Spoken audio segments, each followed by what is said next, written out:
Channel CB ভারতে অনুষ্ঠিতব্য টি-20 বিশ্বকাপ নিয়ে তৈরি হয়েছে বড় ধরনের আন্তর্জাতিক ক্রিকেট উত্তেজনা। নিরাপত্তাজনিত কারণে ভারতে খেলতে অনড় অবস্থানে থাকায় শেষ পর্যন্ত বাংলাদেশকে বিশ্বকাপ থেকে বাদ দেয় ইন্টারন্যাশনাল ক্রিকেট কাউন্সিল। বাংলাদেশের জায়গায় সুযোগ পায় স্কটল্যান্ড। বিশ্বকাপের ভেন্যু পরিবর্তনের জন্য বাংলাদেশ আগেই আইসিসিকে অনুরোধ করেছিল, তবে সেই অনুরোধ প্রত্যাখ্যান করে ক্রিকেটের সর্বোচ্চ সংস্থা। এর জের ধরেই বাংলাদেশের পাশে দাঁড়ায় পাকিস্তান।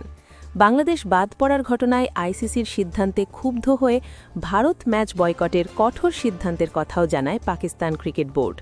এই সিদ্ধান্তে আইসিসি ও পিসিবির মধ্যে তৈরি হয় চরম অচলাবস্থা।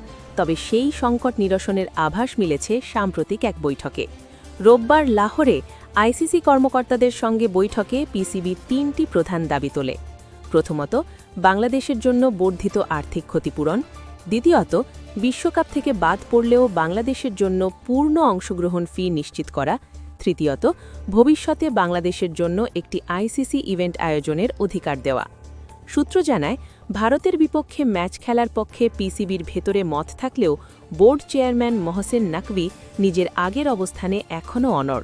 তবে চূড়ান্ত সিদ্ধান্তের আগে আজ তিনি বৈঠকে বসছেন পাকিস্তানের প্রধানমন্ত্রী শেহবাজ শরীফের সঙ্গে। এনডিটিভি এর তথ্য অনুযায়ী এই বৈঠকের দিকেই এখন তাকিয়ে বিশ্ব ক্রিকেট। ভারত-পাকিস্তান ম্যাচ আদৌ হবে কিনা আর বাংলাদেশের ভবিষ্যৎ কী দাঁড়ায়, সবকিছুর উত্তর মিলতে পারে আজকের সিদ্ধান্তেই। খবরের আপডেট পেতে চোখ রাখুন আমাদের সঙ্গেই।